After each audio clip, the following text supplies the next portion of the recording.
Lep pozdrav. Še enkrat dobrodošli na Retrofest, tisto, ki se nam zdaj pripričali, moje ime je Kornelija Ajlec. V veliko veselje mi je, da lahko o meni predstavim avtorja knjige, kateri je trenutni panel posvečen, doktorja Tvrtka Jakovino, ki je po moje brez dvoma eden izmed najbolj prodornih in najbolj eminentnih zgodovinarjev naše generacije v sosednji Hrvaški in tudi širše v regiji. Ob njemu kot komentatorco pozdravljam profesorico doktorico Dubravko Stojanović z Filozofske fakultete Univerze v Beogradu in na moji desni profesorja doktorja Boža Rebeta z Filozofske fakultete v Ljubljani. In tudi za njih od vas je upam trditi, da sta ena iz najbolj prodornih zgodovinarjev v našem prostoru, v naši generaciji. Tako da sem v zelo dobre družbi in seveda, ker ste z nami, ste tudi vi v dobre družbi. Doktor Jakovina je, kot rečeno, redni profesor na Filozofski fakulteti Univerze v Zagrebu, poučuje tudi na Univerzi v Bologni. In je avtor številnih knjig. Jaz bom tukaj dovolila, da jih naštejem po vrstnem redu, in sicer Komunizem na ameriškoj pšenici, Ameriški komunistični saveznik, Hrvati, Tito, Jugoslavija i SAD od 1945. do 1955. In monumentalna, zaenkrat po mojem mnenju še nepresežena knjiga o gibanju neuvrščenih, Treća strana Hladnokrata, na to Trenuci katarze, pa biografija Budimir Lončar od Preko do vrha svijeta. Seveda je pa doktor Jakovina tudi avtor številnih člankov. Zadnja v vrsti knjig je seveda Svet bez katarze. In dejansko bi lahko z življenjepisom doktorja Jakovina nadaljevala še kar nekaj minut. Zaključim pa nekaj dejstvom, da je doktor Jakovina verjetno eden izmed tistih redkih zgodovinarjev, ki je zmožen in po mojem mnenju tudi čuti to kot dolžnost, da lahko nemudoma reagira na dogodke in procese, ko je to potrebno. To je nenazadnje dokazal tudi že s knjigo Trenuci katarze in zdaj spet s knjigo, ki jo bomo danes predstavili, se pravi Svet bez katarze. Jaz sem se za razliko od drugih predstavitev odločila, da bom začela v nekoliko obratnem vrstnem redu, in sicer bom najprej prosila doktorico Stojanović, da prva predstavi svoj pogled na pričujočo knjigo. Hvala in hvala na pozivu, hvala što ste pokrenuli Retrofest i što govorimo o Tvrtkovoj knjizi. Pa ja bih počela od ovoga što si ti sad rekla na kraju, da Tvrtko ima jedan poseban odnos prema odgovornosti istorijske nauke i potrebu da sa svojim znanjem reaguje na dnevne događaje i da i u dnevnoj i u nedeljnoj štampi objašnjava predistoriju tih događaja, i tu mi se jako dopalo baš u ovoj knjizi gde on kaže da se često osjeća kao onaj lekar u avionu i kada nekom pozli u avionu, kada stewardesa pita da li ima lekara u avionu da pomogne, i onda lekar mora da pomogne bez obzira da li zna i da li je te specijalnosti, i na taj način Tvrtko Jakovina objašnjava i svoju poziciju istoričara, bez obzira da li zna baš dobro nekoj jako udaljenoj zemlji, smatra svojom dužnošću da to pripremi, da nađe literaturu i da čitaocima, dakle, i dnevne štampe objasni šta se događa. Ova knjiga koju danas predstavljamo, Svijet bez katarze, je zbirka Jakovininih tekstova, pre svega iz Jutarnjeg lista, iz Globusa, iz nekih časopisa, stručnih i naučnih, u posljednjih 10 godina. I to je onda uvek zanimljivo i uvek smo kao istoričari pred pitanjem da li ima smisla takve tekstove objediniti u koricama jedne knjige i o tome smo se i mi razne kolege često razgovarali, ali moj odgovor i odgovor ove knjige je da to uvek treba uraditi.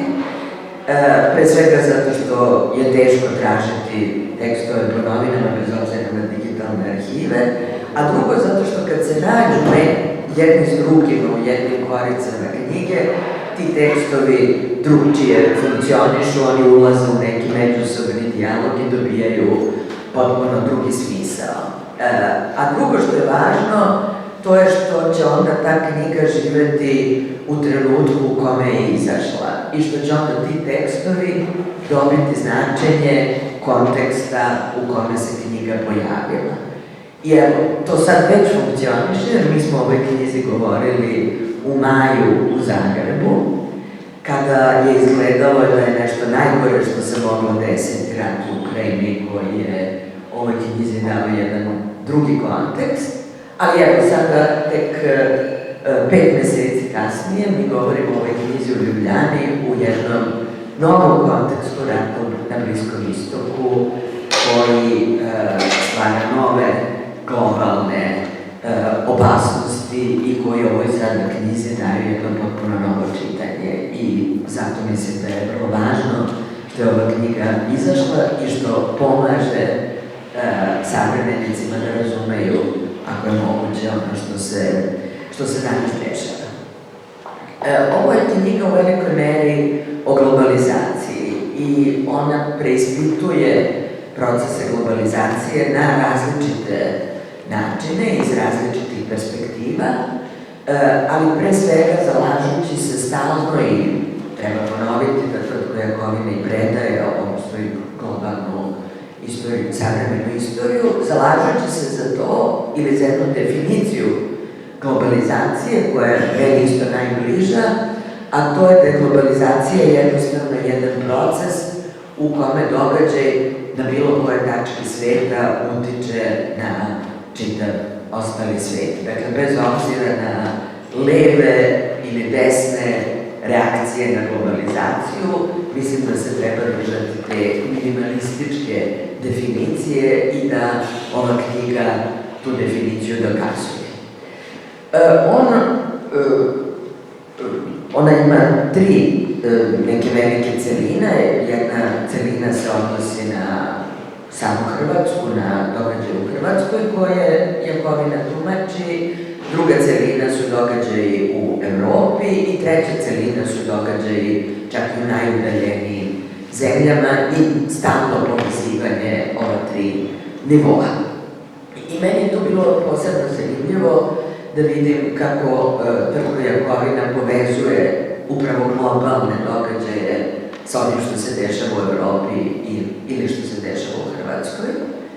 I mislim da to radi na neka 3 različita nivoa. Zanimljiv je nivo gde on najviše naravno koristi svoja znanja istoričara, gde pokazuje koliko je recimo Jugoslavija bila diplomatski prisutna u raznim svetskim krizama posle Drugog svetskog rata, na koje načine je to prisustvo bilo od prisustva recimo jugoslovenskih lekara do nekih vrhova svetske diplomatije, gde je Jugoslavija igrala veliku ulogu, do toga koliko je Hrvatska danas odsutna iz svega toga, gde on porko zaključuje i koliko Hrvatska ima malo diplomatskih predstavništava, koliko jedan ambasador u recimo Africi je zadužen za veći broj država, dakle on ne može ni čestito raditi svoj posao, niti biti dovoljno prisutan. To bi bio jedan nivo. Drugi nivo koji je vrlo takođe zanimljiv jeste jedan nivo koji bismo mogli nazvati komparativnim, gde on, govoreći o vrlo nekim dalekim događajima ili dalekim geografijama, pokazuje koliko su one uporedive sa situacijom u Hrvatskoj, a naravno onda i nama bliskim situacijama u našim državama i koliko se to upravo zahvaljujući globalizaciji može prepoznati. I evo, recimo, jedan primer, govoreći o fudbalskom ratu u El Salvadoru,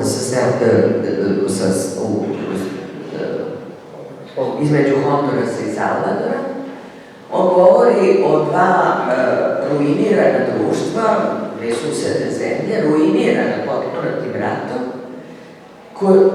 koji je doveo do dodatne bede, do dodatne korupcije, do dodatnog nacionalizma, loše ekonomije i vrlo jasno da govoreći o jednom davnom ratu u nekoj dalekoj geografiji, on zapravo govori o jugoslovenskim ratovima, pre svega o ratovima, o ratu koji je između Srbije i Hrvatske, jer su te njegove asocijacije i aluzije vrlo direktne i vrlo jasne. Ili recimo kada govori sada o novom izboru predstavnika dinastije Marcos na Filipinima, gde je on sada dobio izbore, iako je sasvim jasno šta je njegov otac i njegova majka šta su radili, da nose na duši sigurno oko 20.000 žrtava, da su pokrali tu zemlju, da se radilo o slučajima najveće ikada poznate korupcije, počevši od Cipela i Imelda Marcos pa nadalje, ali eto to društvo je bez obzira na sva ta znanja i bez obzira na sve sudski dokazane podatke ponovo izabralo predstavnika dinastije Marcos, što naravno govori i o svim našim društvima koja, bez obzira na sve što znaju, uporno biraju iste vlasti ili vlasti koje su se više puta dokazale i kao korumpirane ili čak zločinačke u nekim slučajevima. Takođe su vrlo zanimljivi slučajevi gde on analizira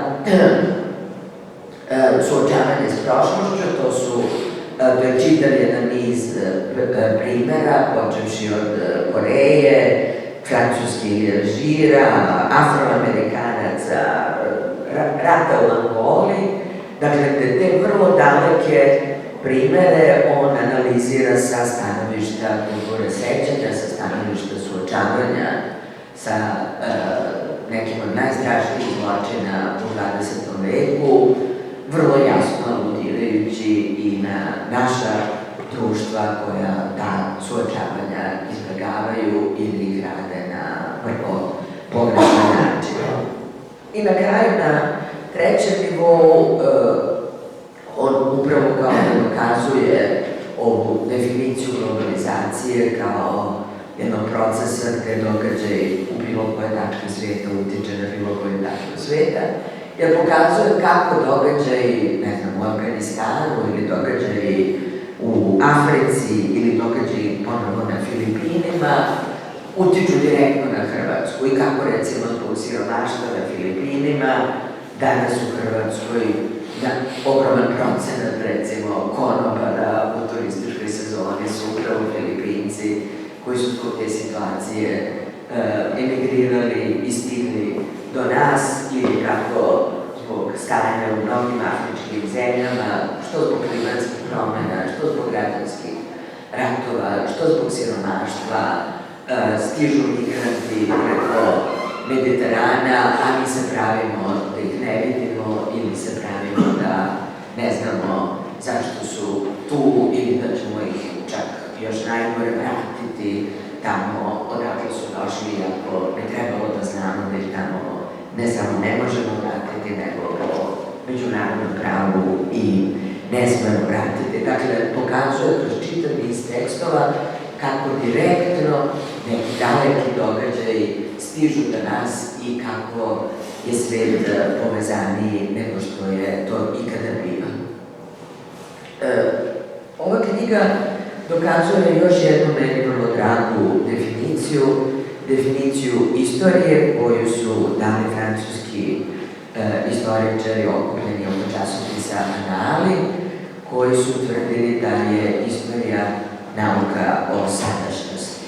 Dakle, možda bi prvi na prvu ruku neki banalni odgovor bio da je istorija nauka o prošlosti. Međutim, analisti su uvek polazili od toga da nema znanja o prošlosti su potrebna pre svega da bismo razumeli našu sadašnjost. I mislim da je za to ova knjiga i sve što radi Tvrtka Jakovina upravo reagujući dnevno kao lekar u avionu, izuzetno važno i za Hrvatsku i za sve nas koji čitamo njegove tekstove redovno i u knjizi, jer pokazuje da bez tih znanja o prošlosti ne možemo razumeti neki događaj. I evo recimo koliko je to važno, imali smo juče ovaj slučaj sa Žižekom na Frankfurtskom sajmu, to je juče neko ovde pomenuo, jer se Žižek usudio da govori o istoriji izraelsko-palestinskih odnosa, što je odmah shvaćeno kao antisemitizam i izazvalo je veliku pobunu, gotovo demonstracije i nemire i demonstrativno napuštanje tog njegovog govora, a koliko je on zapravo želeo samo da dublje ili šire objasni događaje koji se dešavaju. Dakle, vidimo, kasnije popodne ćemo govoriti o odgovornosti istoričara u javnom prostoru, ali evo, vidimo koliko je pokušaj jednog šireg objašnjenja nečeg što se događa danas, eto dovelo čak i jednog Slavoja Žižeka direktno u opasnost da i on bude izbrisan ili da se protiv njega pokrene čitava lavina pod pokušaju cenzure onoga što je govorio. Možda bi se to desilo i Tvrtku Jakovini u pokušaju da objasni današnje događaje na Bliskom istoku. Možda bi ova knjiga bila proglašena nekom vrstom opravdanja jedne ili druge strane, ali ja mislim da i dalje da je to dužnost istoričara. Ja se divim Tvrtku Jakovini kako još nalazi vremena da uradi tako ozbiljne tekstove povodom nekih svakodnevnih događaja, ali pre svega da se drži toga da u vremenima globalizacije, ako ne poznajemo i taj daleki svijet, nećemo shvatiti ni sebe, mislim da je to. Najljepša hvala, puno hvala za ovaj globalni sažetak knjige. Sad ću ja preklopiti u moj jugoslavenski esperanto. Za ovaj globalni sažetak knjige, za i ocjenu i aktualizaciju ove knjige, naprkos tome da ova knjiga nije stara. A sada dajem reč na besedo profesorju Repilu. Hvala. Jaz bom ta odnos povedal v slovenščini, potem pa bo, ker oba razumem na slovensko, Dubravka je tudi na pol Slovenka. In tudi je njena steposka, tako da smo tudi ročini. O knjigi Tvrtka Jakovine je že povedala veliko stvari Dubravka, jaz bom samo malce dopolnil. Torej gre za neko zbirko poglobljenih komentarjev, ki jih posamično največ v medijih, nekaj tudi v znanstvenih publikacijah objavlja, oziroma jih je v tem konkretnem primeru objavljalo približno zadnjih 10 let. Nekateri so, naj mimogrede omenim, objavljeni tudi v naših ali skupnih publikacijah, ena takih je zbornik, ki je bil posvečen našemu kolegu Nečaku, tukaj potem je Goli otok, kjer smo imeli nek skupni precej odmeren mednarodni projekt in tako naprej. Torej, ti članki zajemajo različne teme, so poljubno znanstveni, vendar z naredbo literature pri vsakem prispevku, torej imajo tisto, za kar se jaz, sicer tudi jaz zavzemam, da imajo strokovni in poljubni članki neko znanstveno ozadje, nek background, na katerem studijo. Če bi tako čez palec pogledal, o čemu se piše, bi lahko rekli, da tale naslov Svijet bez katarze bi lahko prevedli tudi v nek drug naslov, da se iz zgodovine nismo ničesar naučili, ampak to tako ali tako vemo.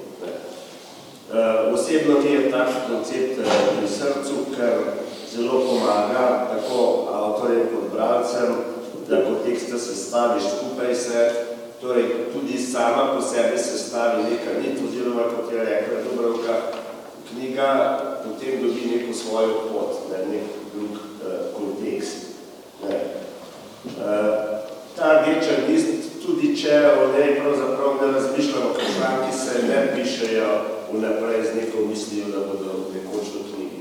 Ampak tudi če o tem ne razmišljamo, je nekako se mi zdi v naši podzavesti, v naši orientaciji, v tem, kako dojemamo stroko in svet, že sama po sebi. In ko stvari zložiš skupaj, se pravzaprav vidi, ja se, to je pa ravno tako nekako, kot sem jaz kontinuirano ravno razmišljal. No, iz te raznorodnosti bi tudi jaz izpostavil nekaj tem, nekatere se tudi dotikajo Retrofesta in bi lahko tvrtko na njih mirno brez priprave nastopil, pravzaprav na večini teh panelov, da se tako ne nosi listkov sabo, tako da je pravzaprav to nekaj normalnega. No, nekaj je pa takih, ki so sedaj postali pač v nekem novem kontekstu zelo aktualni. Najprej bi spomnil na tekst, izpostavil tekst v suprotnosti s načelima samoopredeljenja, Rapalski ugovor in 100. godina italijansko-hrvatskih odnosa. Mi smo sicer računali, da bo tvrtko tudi v včerajšnjem panelu, ker nam je v tem sendviču med Slovenijo in Črnogoro, Hrvaška manjkala, ampak pač ni moglo priti. Zato bom povedal nekaj stavkov, ki bodo morda koga, če drugega nekoli Lipuščka, ki smo zgodili kakšni dokumentarni, sem prepričan, ker nudijo tudi nekaj drugačne poglede, kot smo jih mi morda izpostavljali včeraj.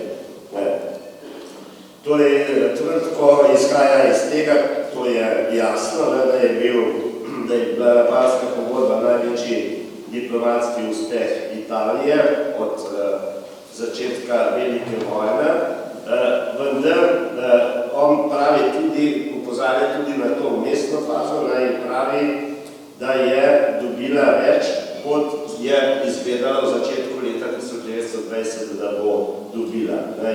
In da je dobila kljub temu podpisanemu Rapalskemu dogovoru, pogodbi, manj od tega, kar ji je bilo obljubljeno leta 1915. To je ena taka zanimiva trditev. Druga je pogled velikih sil. Mi imamo izrazito kritičen odnos tudi jaz do Velike Britanije in Francije, ampak on opozarja tukaj tudi na tedanje angleške cene, recimo podtajnika v Foreign Officeu Earla Crova, ki je napisal, da je bil to triumf Sforcine diplomacije, ampak da je torej ta sporazum posledica, bom citiral v hrvaščini, nepostojanosti slovenskog karaktera, da je vznemirujoči in zapadljujoči in on pravi tudi v meni je ugovor ostavio osjećaj dubokog prezira za hrabrost in mudrost slovenskih delegata. In ko je to potrdila kasneje, skupščina, jugoslovanska skupščina pravi, da je čudna mešavina nejasnog pesimizma in nečistih motiva, pač posledica te potrditve. No, tvrtko tudi poudarja, da take ocene vendarle izhajajo tudi zato, da odgovornost Velike Britanije in pri Londonskem paktu in v ozadju Rapalskega pakta izhajajo iz tega, da postavijo v očeh ocenjevalcev, aktualnih ocenjevalcev Velika Britanija manj grda, manj odgovorna. To se običajno počnejo, to je počela tudi Nemčija, ki je poudarjala zločine drugih, zato da so se zmanjšali zločini, čeprav ta primerjava je vsem adekvatna. Je pa jasno, da so se odnosi Londona in Washingtona zaradi sporazuma zelo poslabšali. No, tukaj gre tudi za oceno, ki sem jo že včeraj omenjal. Veliko tukaj pa v resnici iskreno razočaranje Wilsona, ki pa na koncu pravi, če so se Jugoslovani tako odločili, če nihče ni nad njih pritiskal, je pač to njihova volja. Zagotovo in pravi pa tudi, da upa, da bo nekoč zaradi tega sporazuma Italijanom to nekdo povrnil in izprašil vračil in tako naprej. Torej, to je en tak primer, ki bi sodil pravzaprav naše razprave. Omenimo čisto na kratko še tri članka.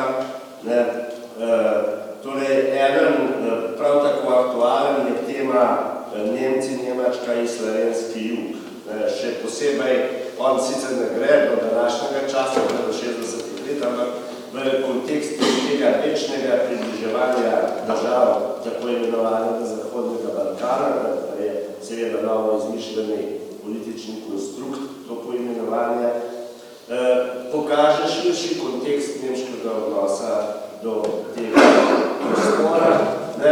In na drugi strani nam odpre vprašanje, ki, kot rečeno, tukaj ni bilo odprto, ker še ni bilo vprašanje Ukrajine, kakšna je zdaj primerjava teh dveh prostorov.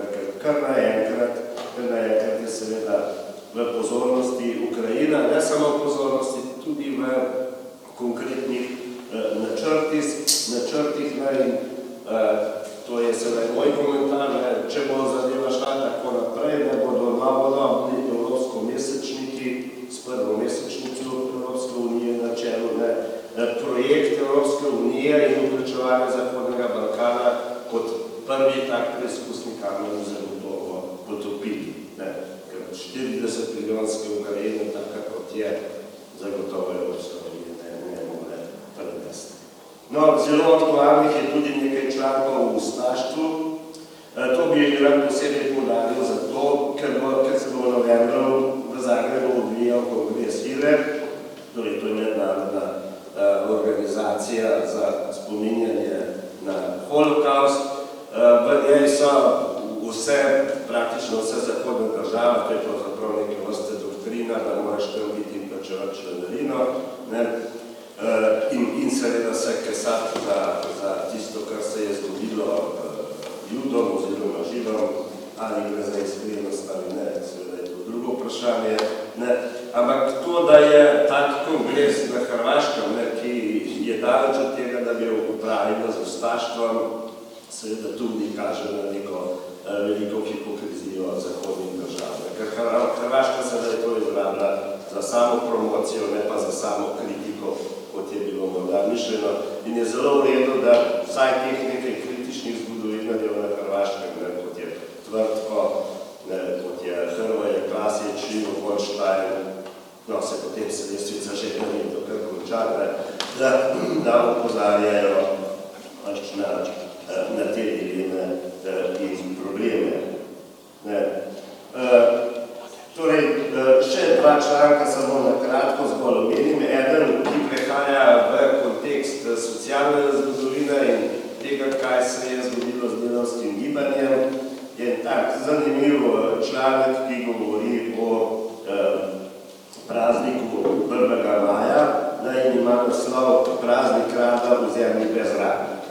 Mišljena je seveda Hrvaška, ampak to velja pravzaprav za vse te postsocialistične države, ki so nekritično sprejele ta novi neoliberalistični sistem in kjer so v slovenskem in hrvaškem primeru in to še posebej očitno pravzaprav klasične industrijske veje potrudile na mesto, da bi se modernizirale in razvijale naprej.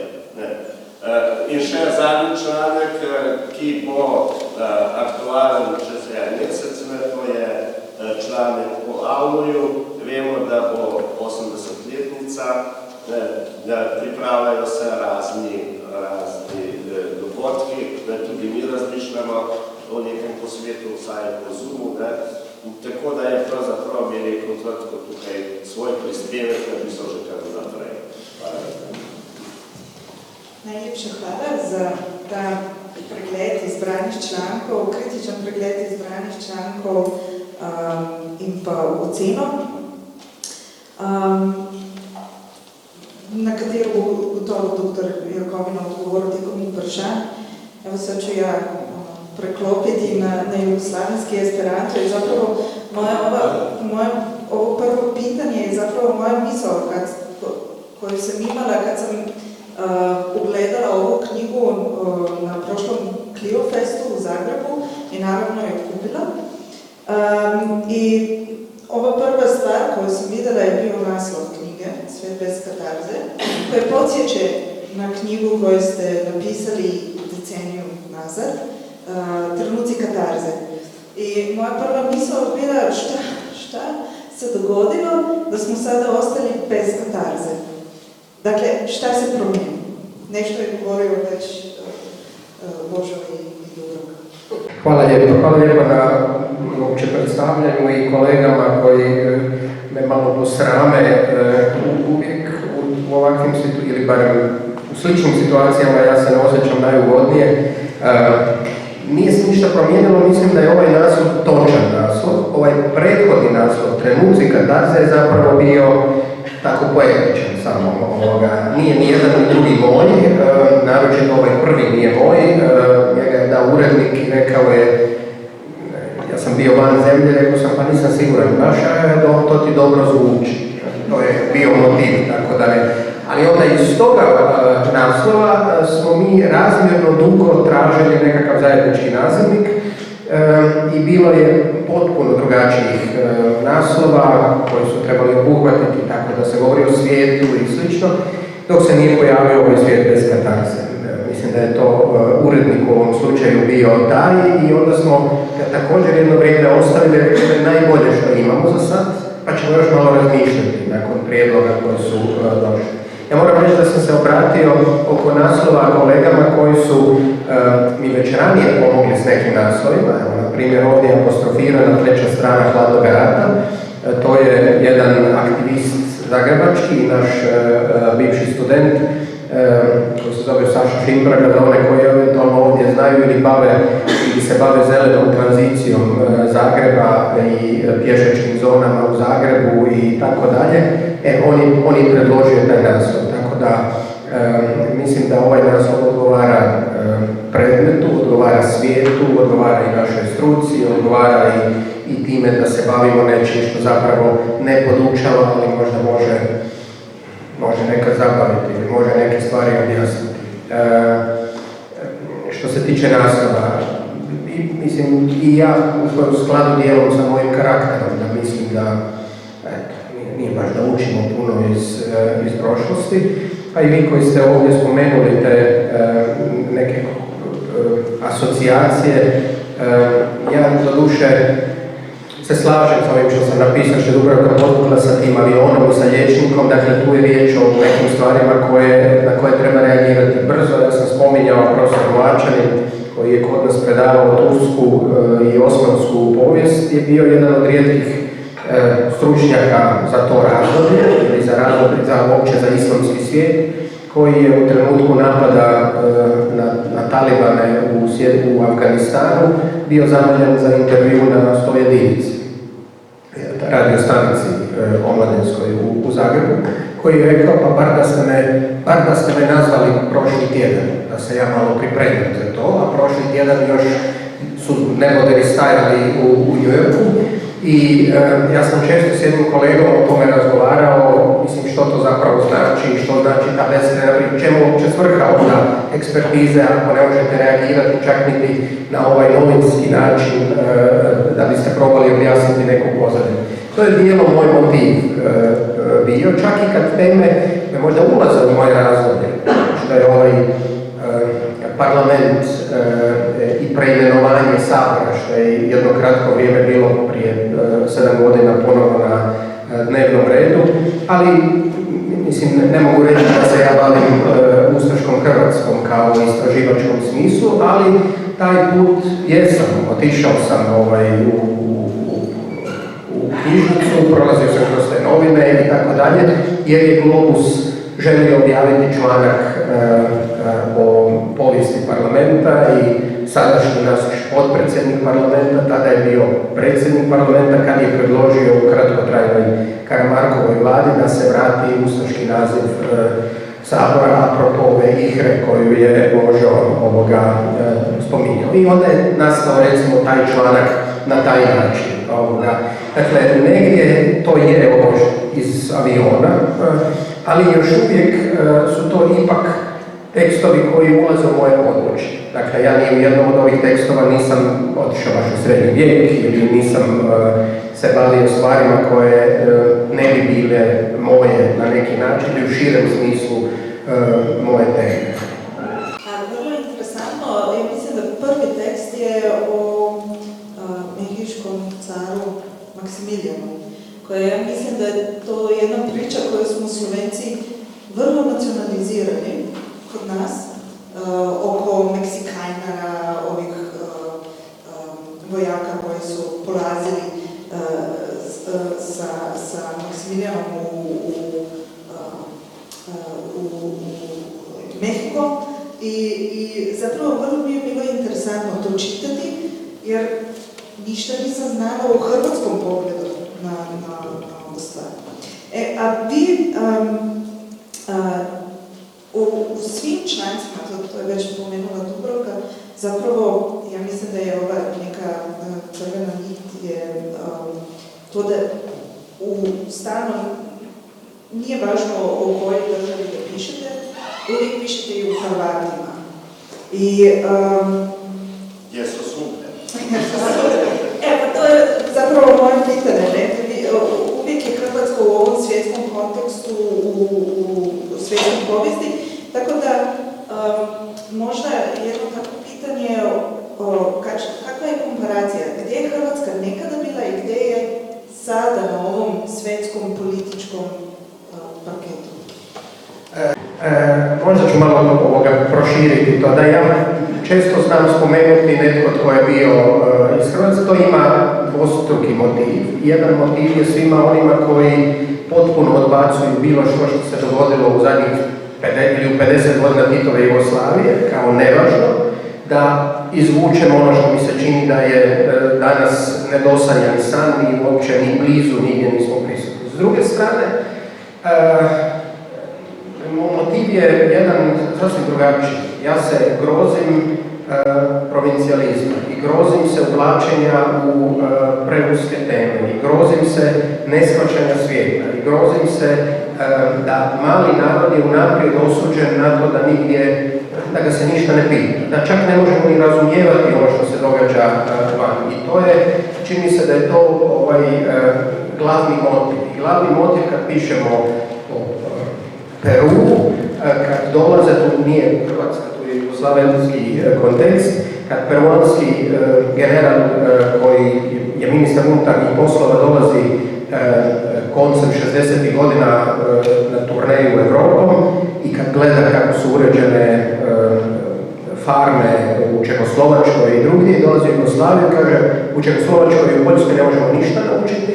Naš motiv je organizirati Peru poput Titove Jugoslavije ili De Gaulleove Francuske u smislu da se ne izjašnjavamo ni za istok, niti za zapad, niti za Sjedinjene Države i tako dalje.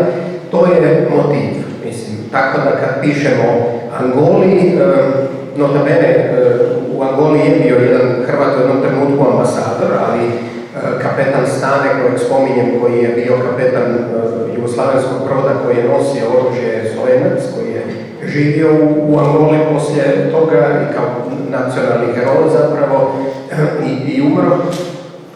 Tamo on je javio se, sin se javio ambasadora, Kuštrak se zove, bio je aktivan u udruzi poslodavaca u Zagrebu i rekao je da je sa mamom razgovarao o tom tekstu i da je mama rekla da je to tako bilo kako se ona sjeća kad je Jugoslavija tamo bila prisutna i kad smo mi imali drugačiju ulogu. Evo, to je motiv da naprosto, pa i uključujući sa ovom pričamo o Maksimilijanu Vrhovcu, caru Maksimilijanu Habsburgskom, s tim da je priča sa Maksimilijanom trebala biti ili bila da ja ukažem na taj rukopis za kojeg su se od svih ljudi jedino zakvačio Hannes Grandić, sada iz Berlina, jer ima jednog studenta koji bi volio se baviti tim rukopisom, međutim nasljednici, dakle priča je sljedeća, samo da dam uvod, jedan austro-ugarski apotekar se priključio ekspediciji austro-ugarskih, odnosno habsburških trupa u Meksiku i pratio je meksičkog cara čitavo vrijeme kampanje i ostavio je iza sebe nekoliko stotina stranica na njemačkom rukopisa svojih sjećanja. Kasnije on, koji je inače iz Lavova, došao u Vrhovec, nedaleko Zagreba, oženio kći apotekara u Vrhovcu i postao djed Marijana Matkovića, poznatog hrvatskog književnika, dramatičara, intendanta Hrvatskog narodnog kazališta u Zagrebu i tako dalje, koji je, Marijan Matković, 100 godina kasnije pisao za Vjesnik razglednice iz Meksika, išavši tragom dnevnika svoga ili sjećanja svoga pretka. Dakle, to je zgodna priča, po svemu je zgodna priča. I taj rukopis bi zapravo trebalo na neki način obraditi, organizirati hrvatsko-meksičko-austrijski skup ili možda austro-ugarski skup, mislim ako hoćemo. Dakle, to je moj motiv, jedan unutarnji. Drugi je pomalo aktivistički. Dakle, ovi tekstovi koji nisu nužno moji, ili moja prva želja da ih pišem, oni imaju jednu aktivističku crtu, mislim, da nekad si mislim možda je bolje da napišem ja, da se potrudim. Nekad nije aktivizam, nego si mislim, ok, sad ću to iskoristiti pa se pripremim bolje za predavanje, jer prolazim kroz neku literaturu i neke stvari izbistiti, mislim, tako da ja mogu biti praktičan u nekim od tih priča, mislim, dakle, to je pozadina niza od tih tekstova. Mislim da bih ja mogao naravno ispričati kako je, kad je tko što naruči. U Maksimilijana sam nudio ja i to je bio moj prijedlog, ali bilo je nekih drugih tekstova koji su došli po tome da je tražio netko iz novina. Spomenuo sam jedan, mogu spomenuti više. Neki su naprosto što me jedan dio svijeta kada više zanima, kao što je ovo vino sa Peruom, mislim ovo sa Filipinima, o čemu se u Hrvatskoj nije godinama ili dugo ništa pisalo. I meni se čini da je nekad važno da barem na taj način pokažemo da smo tu, da još o tome razmišljamo, o Biafri, mislim, o svim tim događajima koji su nekad bili tako silno važni da potpuno ne potonu u javnom prostoru zauvijek. Super, evo, zapravo odgovorili ste na dva moja pitanja.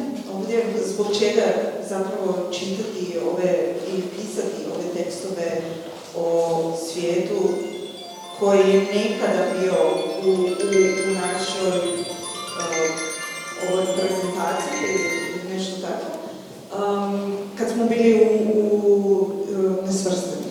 A zašto sada, ne? Tako da to ste već odgovorili. Sada jedno malo drugačije pitanje, jer kad sam čitala ovu knjigu i kad čitam vaše kolumne, kad vas slušam na televiziji, ne? Ono što me posebno fascinira je činjenica da je vaš stil pisanja izuzetno pristupačan čitatelju. Istodobno, nitko ne može reći da nije ni stručan, da nije stručan tekst. Tako da mene zanima kako kao pisac koji pokušava objasniti određeni kontekst laicima i stručnjacima u isto vremenu, koliko mislite na to kad pišete? Ne u tom stilskom smislu, dakle, ali svaki tekst po mom mišljenju mora biti objašnjiv uz uzrečicu koju ja imam i u silabusu svom. Never complain, never explain. Dakle, stvar mora biti, ako te napadne jer si nejasan, don't complain. It's your mistake. I never explain, mora biti razumljivo iz teksta kojeg ste napisali. I to je filozofija koju imam i mislim, ako uzmete, ja sam sad zadnjih godina naravno jako puno čitao biografija ili ako uzmete za mene jednu od možda najboljih biografija Juliana Jacksona o De Gaullu, ta knjiga ima gotovo 900 stranica, nešto malo manje od 900 stranica. To je apsolutno sjajna knjiga. Nemate gotovo ni jednu stranicu, ni jedan redak kojeg ne može razumjeti, ja bih rekao, prosječno obrazovana osoba. I to je, dakle, to ne znači, po mom mišljenju, nikakvu banalizaciju, nego naprosto pišemo da bismo bili razumljivi. Pišemo da bi sutra dan to isto netko mogao razumjeti. Za koga inače radimo, ako ne pišemo jasan tekst? To je moje razumijevanje toga, naše discipline općenito. I drugo, iz toga s tim povezano. Znate, kad čitate dokumente koje ja najčešće koristim, koje su pisali oni koji su bili na vrhu hijerarhije, ili recimo 10 ljudi koji su bili u vrhu jugoslavenske ili vanjske politike, a to često uključuje i Tita i one koji su bili ministri i ambasadori, tu nema nerazumljivih rečenica. Tu nema ideologijom natopljenih riječi i tako dalje. Dakle, ti tekstovi su razumljivi, ti su tekstovi, takva je bila, ili takva bi trebala biti politika i čini mi se da to treba odraziti i oni koji pišu o tome vremenu, jer mislim da je često takav svijet, da tako naprosto funkcionira. Potpuno se slažem. Evo, imamo još 10 minuta. Tako da sada pitam publiku da li imate neko pitanje, komentar ili... Da. Pozdrav kolega. Ja imam jedno vjerovatno grupu pitanja. Prvo moram da kažem, i ja nisam još ovo pročitala. Hoću sada... Hvala, mislila sam da imam stvarno strongove stvari, dobro. Izvinjavam se, nisam još pročitala, ako to negdje tamo je u knjigi, stoji tamo, onda ok. Imam jedno možda grupu pitanje, jer zbog događaja u svijetu, danima samo 24 sata ne možeš imati nekav ordnung, disciplin, u sve što inače i radiš, ali kada pišeš to? I imaš neki feedback u onome što konzumiraš, pa ne mislim na likvidne stvari. Imaš neki, do you have a top secret? Ako imaš, onda nećeš da kažeš jer... Ne mogu mistificirati ovoga. Prvo, svi koji me znaju, ako me neko ovdje ne zna, ja sam jedan od rijetkih zgodovinara koji uopće ne pije. Tako da to mogu lako dokazati. To je. Nekad sam više pisao po noći, od kako sam počeo ići na jutarnje treninge vrlo rane, to ne, moram zaspati prije ponoći. Ako se mislim ustati u 6, tako da to ovisi o temi. Ako imam pritisak i ako me tema zanima, onda je to jednostavnije. Nekad mi je krivo da možda, sad kad sam pisao zadnji tekst o Jom Kipurskom ratu i ovo što se sada događa, tu bi bilo možda bolje da imam više vremena da uđem u neke od knjiga koje imam ili koje sam nekada gledao da možda dublje ili više čitam, mislim, ali tak bih bio kao mlačan, pa bi rekao, mislim, pričekajte par mjeseci da se ja tu spremim, ali to ne bi išlo. Tako da, možda, možda je svako od nas, kad razgovaram s mojom kolegicom, koja se zove Zrinka Nikolić, sad je predstojnica od Helikant, ona brzo čita. Ja ne čitam tako brzo, ali imam jednu drugu prednost. Ja vrlo lako pišem. Tako da ja nemam napisati nešto, ne bi bio možda dobar za pisanje govora, to bi dosta lako išlo, ali evo, tu može biti tajna nekakva, to je, ali ne vjerujem ovo, I'm clean. Super, hvala. Še kdo? Još neko? Evo, mogli bismo pitati tvrtka da nam objasni što je pisao Jom Kipurskom ratu, jer ovaj prokleti jutarnji list je uveo plaćanje i onda ne možemo više čitati tvoje tekstove, osim piratski.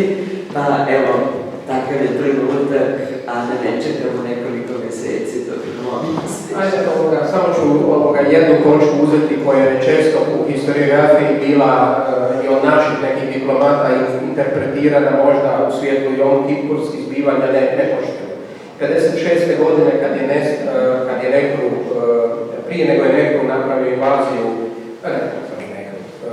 Nasser, nakon sastanka Velike Trojice, ali prije nego je Nasser izvršio invaziju Suezskog kanala, on je kod nas na ljetovanju i putuje i nalazi se s Titom i tako dalje, ali kad počinje invazija na kanal, mi nismo znali ništa. I Veljko Mičunović, važnih diplomata toga vremena, kaže da je odnos da vi provedete kod nekoga dane, tjedne zapravo, i da ste na godišnjem odboru i da razgovarate o svemu i da ga ne informirate. To nije, mi tako ne shvaćamo prijateljstvo.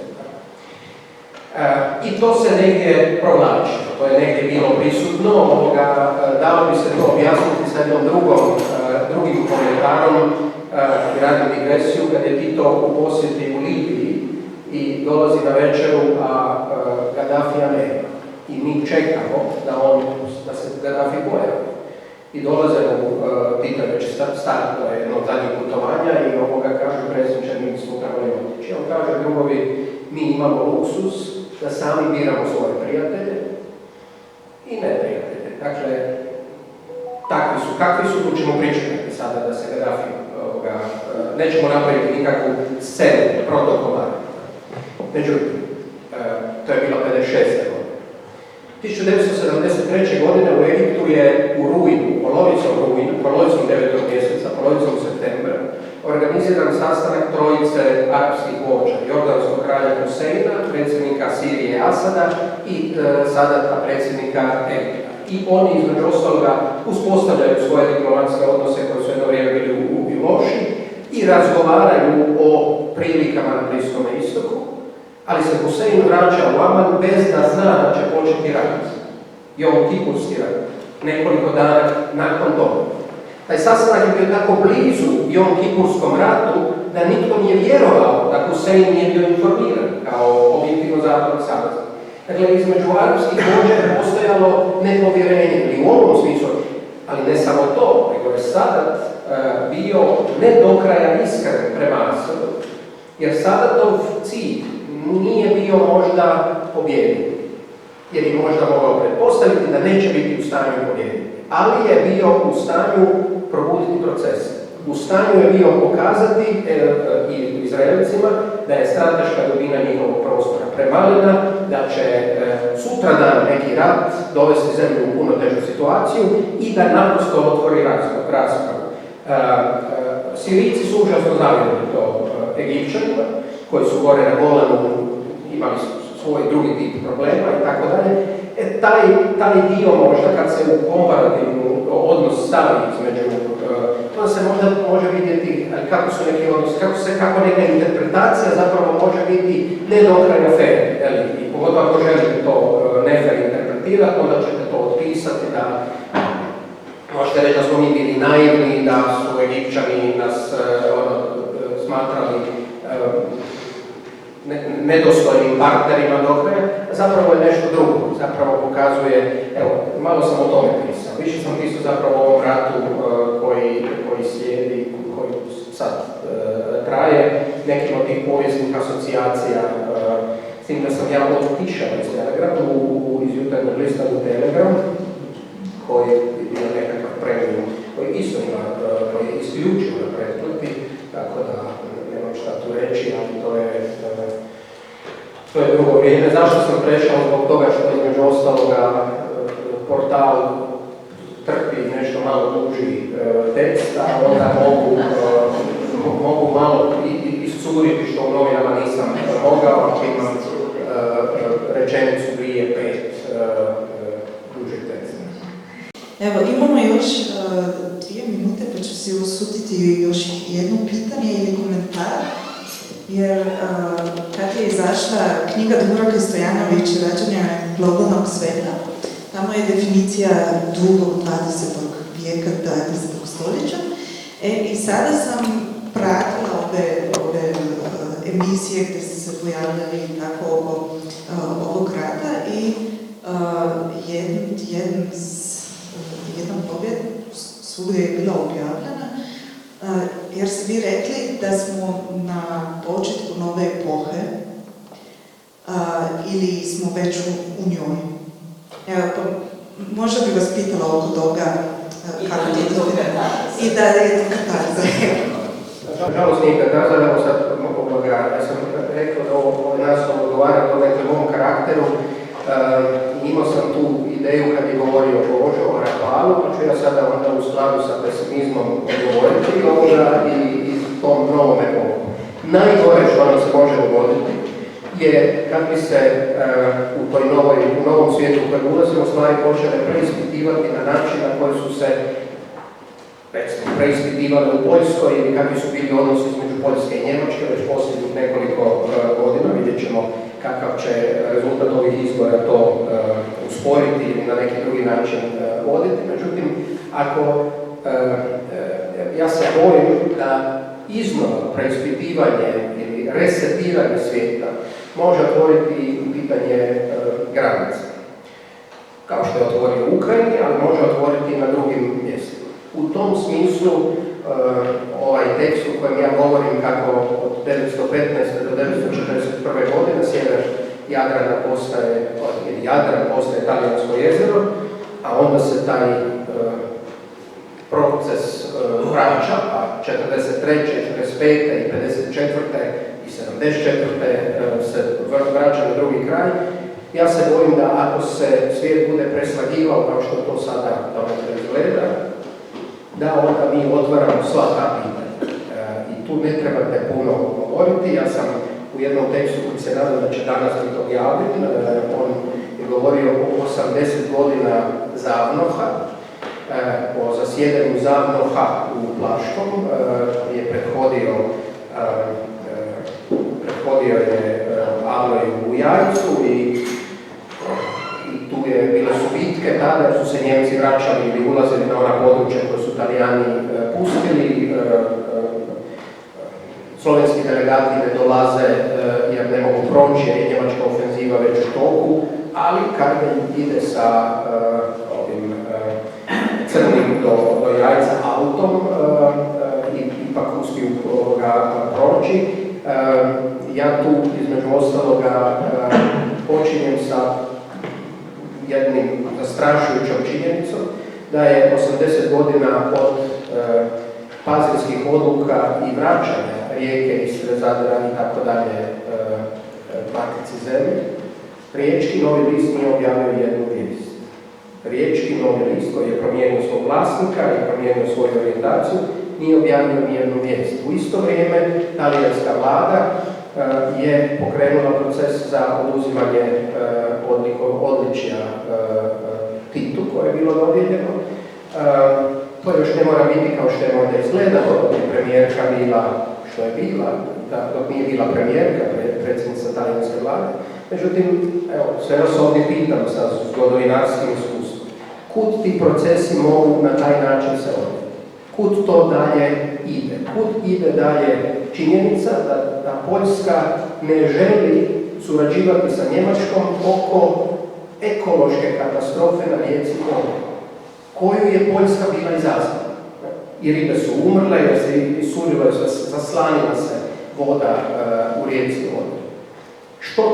koja je poruka tih poteza i koja je onda sudbina manje od 4 milijuna Hrvata i 2 milijuna Slovenaca u tom kontekstu. Dobro, evo, u ovom konkretnom kompleksu. Hvala. Ja mislim, da ste nam sada dali puno zamisliti. Najlepša hvala vsem. Jaz si želim, da bo naslednja predstavitev knjige Tvrtka Jakovine morda za kateri izmed slovenskih prevodov njegovih del.